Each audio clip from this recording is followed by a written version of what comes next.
नमस्कार दोस्तों, आज हम लोग समझते हैं जीव विज्ञान में सेल डिवीजन को।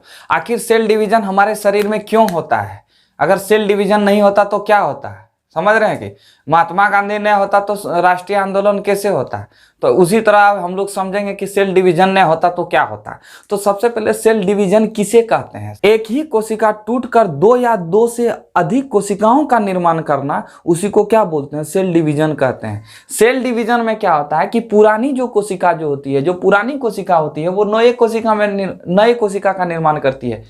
यानी कि जब सेल डिवीजन होता है, जैसे मान लीजिए ये कोशिका है, तो ये कोशिका है, तो ये कोशिका टूट कर क्या करेगी? दो अलग अलग कोशिका, पुरानी कोशिका है तो जो पुरानी कोशिका, ये पुरानी कोशिका हो गया और ये आपकी नई कोशिका होगी। जब ये पुरानी कोशिका और ये नई कोशिका, पुरानी कोशिका जब डिवाइड होकर नए कोशिका का निर्माण करती है तो उसे हम लोग सेल डिवीजन कहते हैं। सेल डिवीजन में यही होता है, पुरानी कोशिका टूटकर और नई कोशिका का निर्माण करता है।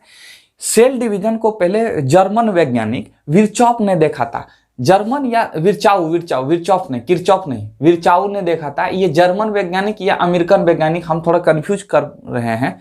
ये शायद जर्मन वैज्ञानिक था। आप लोग थोड़ा गूगल पर सर्च करके हमको बताइएगा कि कौन सा कहाँ का वैज्ञानिक था विर्चाउ। ठीक है, तो अब हम लोग ये समझते हैं कि आखिर सेल डिवीजन क्यों होता है। हमारे शरीर में सेल डिवीजन होता है तो आखिर क्यों होता है? तो जब हमारे शरीर की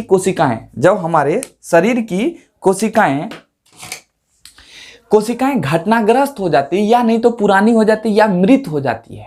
जब हमारे शरीर की कोशिकाओं घटनाग्रस्त, पुरानी या मृत या मर जाती है, तो जब मर जाती है तो वही सेल, उस सेल को खत्म करने के लिए, रिप्लेस करने के लिए, उस सेल को हटाने के लिए एक नया सेल का निर्माण होता है। उस क्रिया को हम लोग सेल डिवीजन कहते हैं। यानी कि सेल डिवीजन होता है ताकि हमारा शरीर वृद्धि कर सके। सेल डिवीजन से ही हमारा शरीर वृद्धि करता है। और सेल का आकार बढ़ने से ऐसा नहीं कि सेल बड़का हो जाए, हमारा शरीर जो है मोटा के फचक जाए, ऐसे कर जाए, तो वैसा नहीं होता है। तो सेल डिवीजन से क्या होता है? सेल डिवीजन के आकार में, यानी कि कोशिकाओं के आकार में वृद्धि से आदमी का शरीर में वृद्धि नहीं होता है, बल्कि सेल डिवीजन से ही शरीर में वृद्धि होता है। तो ये था सेल डिवीजन। सेल डिवीजन को समझते हैं कि सेल डिवीजन कितने प्रकार के होते हैं। आप अगर इसका स्क्रीनशॉट लेना चाहते हैं तो ले सकते हैं। देखिए, सेल डिवीजन इसमें होता है एक डॉटर सेल और एक मदर सेल होता है। मदर सेल कैसे कहते हैं? तो जिस कोशिका से बना, दो कोशिका बना, इसको मदर सेल कहेंगे। इसको मदर या नहीं तो पेरेंट्स सेल कहते हैं। पेरेंट्स मतलब गार्जियन, पेरेंट सेल कहते हैं। और ये जो बना इसको डॉटर सेल कहते हैं। सेल डिवीजन के बाद जो बना नया कोशिका, जो नई कोशिका बनी, उसे डॉटर सेल कहता है। जो पुरानी कोशिका थी उसे मदर सेल, जिससे कोशिका बना उसे मदर या पेरेंट सेल, और जो बना उसे डॉटर सेल कहते हैं। यानी कि ये समझ लीजिए, इसको समझ लीजिए आप माता पिता, और इसको समझ लीजिए बच्चा आप। तो माता पिता से बना आपका डॉटर मतलब बेटी, समझिए, ऐसे समझिएगा। इसको संतति कहा जाता है और इसको मात्र कहा जाता है। तो ये था डॉटर सेल और ये मदर सेल। कोशिका विभाजन जो है, अगर जंतु में, हमने आपको बताया था कि जंतु में कोशिका, कौन कौन से कोशिका के कौन से अंग पाए जाते हैं, और पादप में कौन कौन से अंग पाए जाते हैं। हमने बताया था कोशिका झिल्ली क्या है, सबके बारे में बड़ा डिटेल से बताया था। अगर आप नहीं देखे होंगे तो डिस्क्रिप्शन बॉक्स में डाल दिए हैं, देख लीजिएगा लिंक वहाँ। ठीक है, तो अब हम लोग समझते हैं कि जंतु में जो कोशिका जो विभाजन करता है वो सेंट्रोसोम को हिंदी में तारककाय कहते हैं। सेंट्रोसोम को हिंदी में क्या कहते हैं? तारककाय। जंतु में कोशिका विभाजन सेंट्रोसोम करता है, जबकि पादप में जो है कोशिका विभाजन सेल प्लेट करते हैं। कि कौन करते हैं? सेल प्लेट करते हैं। इसके बाद यानी कि एक ही अंग सबसे ज्यादा, यानी कि मैन जो हेड होता है वो कौन होता है? सेंट्रोसोम। यही सब करवाएगा। ये बैठेगा, डंडा लेके बैठेगा, रे चल विभाजन कर फटाफट कर। और सेल प्लेट पादप में होता है। अब देखिए, जो पेरेंट सेल होते हैं, पेरेंट सेल्स जो होते हैं, यानी कि पेरेंट सेल मतलब हमने आपको बताया था कि जिससे कोशिका बना, ये कोशिका टूट कर दो भागों में बट गया। और जब दो भागों में बट गया कोशिका, यानी कि टूट कर जब बटा, तो ये हुआ पेरेंट्स सेल, और ये हुआ आपका डॉटर सेल। Daughter cell. तो जो पेरेंट्स सेल जो होते हैं, जो पेरेंट सेल अनेक डॉटर सेल में विभाजित हो जाते हैं। पेरेंट सेल जो है अनेक डॉटर सेल में विभाजित हो जाते हैं। और जब डॉटर सेल में विभाजित हो जाते हैं तो फिर ये एक सेल बन गया, ये भी तो कई भागों में विभाजित होगा, कुछ समय बाद ये भी तो कई भागों में विभाजित होगा। तो इसी प्रोसेस को हम लोग सेल साइकिल कहते हैं, यानी कि कोशिका चक्र कहते हैं। क्या कहते हैं इसको? कोशिका चक्र, सेल साइकिल, कोशिका चक्र कहा जाता है। ठीक है, अब हम लोग समझते हैं कि कोशिका विभाजन कितने प्रकार के होते हैं। तो कोशिका विभाजन 3 प्रकार के होते हैं। सबसे पहले एमाइटोसिस, इसके बाद माइटोसिस, इसके बाद मियोसिस। हिंदी में इसे कहा जाता है सूत्री विभाजन और इसे समसूत्री विभाजन और इसे अर्धसूत्री, इसे असूत्री और कहीं कहीं सूत्री भी दिया जाता है। समझ रहे हैं? तो इसमें कंफ्यूज नहीं कीजिएगा। तो एमाइटोसिस, माइटोसिस, मियोसिस। ठीक है, अब हम लोग समझते हैं एमाइटोसिस किसे कहते हैं। अगर इसका स्क्रीनशॉट लेना चाहते हैं तो ले सकते हैं। हमने आपको बताया कि कोशिका विभाजन कितने प्रकार के होते हैं, कितने फेज में होता है, यानी कितने प्रकार के होते हैं।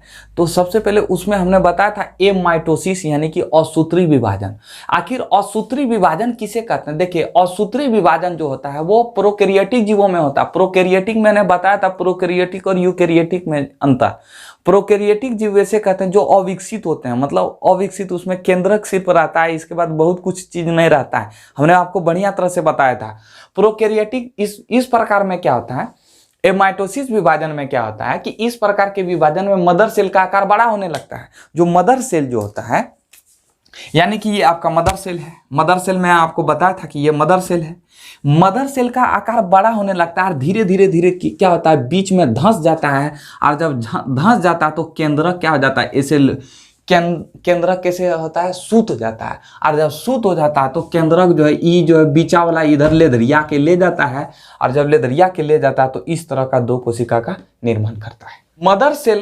मदर सेल क्या बन जाता है, मदर सेल बीच में धंस जाता है और धंस कर क्या बनता है, ये डॉटर सेल, 2 डॉटर अलग अलग डॉटर सेल का निर्माण होता है। ये अविकसित जीवों में पाया जाता है, यानी कि प्रोकैरियोटिक। ये मानव में होता है, ये डिवीजन मानव में होता है? नहीं होता। क्यों? मानव एक यूकैरियोटिक जीव है, तो इसमें जो है सेल डिवीजन, ये एमाइटोसिस सेल डिवीजन नहीं होगा। समझ पा रहे हैं?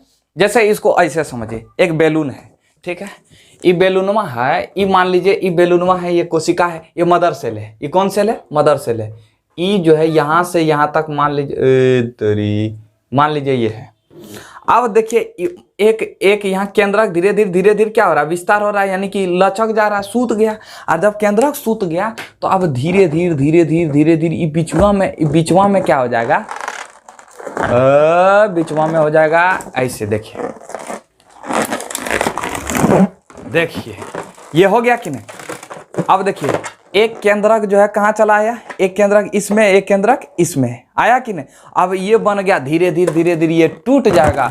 और जब टूट जाएगा तो बैलूनवा फूट जाएगा, हवा टूट गया। देखिए एगो बन गया, बना कि नहीं, एगो बन गया। तो उसी तरह इसी को बोलते हैं एमाइटोसिस सेल का विभाजन कहा जाता है। इसमें केंद्रक क्या हो जाता है, अलग अलग टूट जाता है, पचक जाता है बैलून, जिस तरह अभी आपको हम बताएं। इसमें सबसे पहले सेल का केंद्रक न्यूक्लियस विभाजित होता है, सबसे पहले केंद्रक विभाजित होगा, इसके बाद साइटोप्लाज्म विभाजित होता है और अंतिम में 2 नया डॉटर, मतलब ये सबसे पहले केंद्रक का विभाजन कर लेता है। और जब केंद्रक का विभाजन करेगा इसके बाद किसका विभाजन करेगा, साइटोप्लाज्म का विभाजन करेगा।